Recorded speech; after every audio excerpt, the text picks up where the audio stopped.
What can you tell us about these meetings and what will take place between Durant and these teams I just mentioned? Well, Matt, they may be less formal than what he did in the Hamptons when he left Oklahoma City for Golden State. The teams aren't even sure which ones, if any, will be in person. They could be electronic.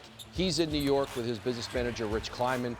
Now, Golden State could meet or talk with Kevin Durant prior to Sunday at 6 p.m. You can do that with your own player. The rest of the teams, the Nets, the Knicks, and the Clippers, have to wait till Sunday at 6 p.m. And Kevin Durant's in no rush to make a decision here. And as he considers this through the week gathers information among the teams, it can hold up some of free agency. There'll be a lot of action on Sunday night, but not a lot of big stuff can move until KD moves.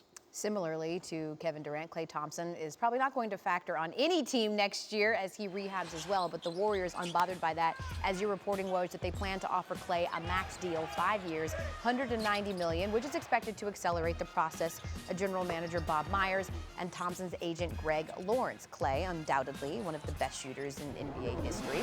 Last season, his 7th with at least 200 made threes, tied with his Splash brother for the most in NBA history, 2 clear of James Harden, Damian Lillard, and James Harden. So why then, Woj, were the Warriors so motivated to wrap up Klay so quickly?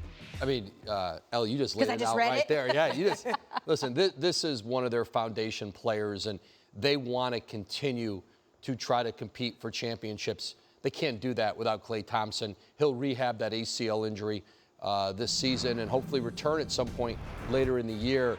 But they knew that to keep him from going to meet out with any team, specifically the Clippers, which is who he would have met with on Sunday night, without an offer from the Warriors at that 5 years, 190, that they had to offer it. That deal will get done on Sunday night relatively quickly. You know, rare is the case. We talk about 2 of free agency's top prizes dealing with catastrophic injuries. We had that with Klay Thompson and Kevin Durant. We do not have the same with Finals MVP Kawhi Leonard. He also declined that player option. He will be the most coveted healthy prize when free agency begins. Kawhi will hold all meetings in LA, and teams expected to get a pitch of both the Lakers and Clippers, with the Raptors getting the last chance to recruit their superstar back to Toronto. Now, Kawhi could re-sign with the Raptors and make nearly $190 million over 5 years, or sign with a new team for $49 million less in total dollars. Another under-the-radar storyline is if Leonard signs to a short-term deal in Toronto, he'd be eligible to sign a 5-year deal worth nearly $250 million with them in 2021, since he would have 10 years of NBA experience. There's so much to unpack with Kawhi, including that meeting with the Lakers. What is he going to take into account when meeting with all of these teams? Well, certainly health, and teams who are going to allow him to be put in the position he was in Toronto last year with how they handled his quad injury and then the knee tendonitis. He was obviously at his very best by the end of the season.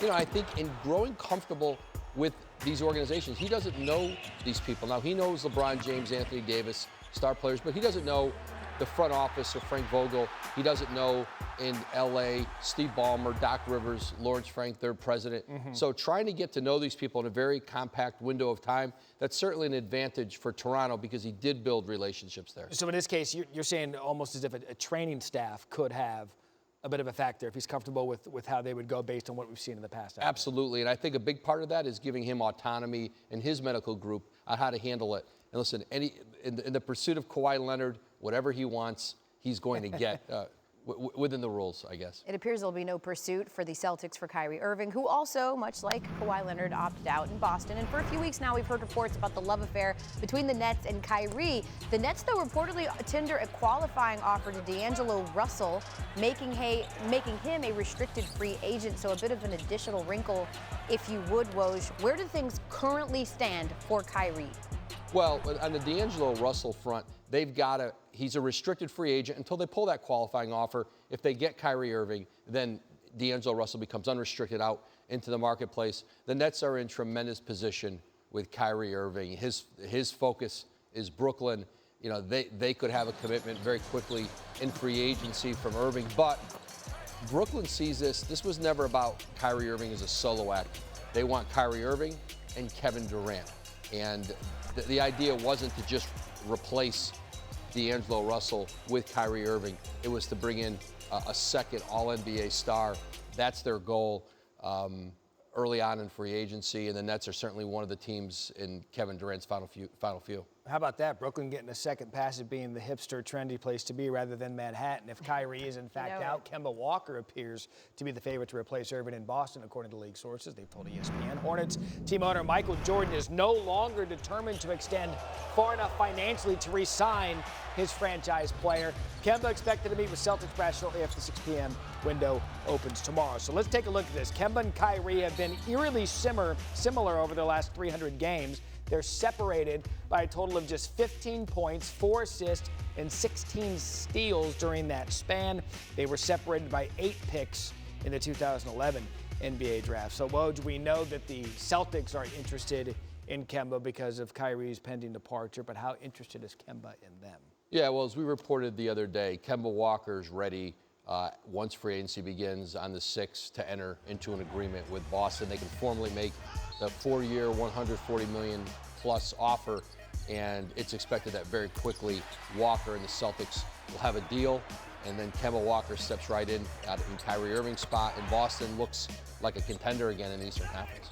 I think we got all of them right. We did a decent checklist this morning. Yeah, we could probably do another 10. We got another 10 ready to go. We're going to let you get your rest for 6 p.m. tomorrow. Woj with us all morning breaking down NBA free agency, which is now hours away.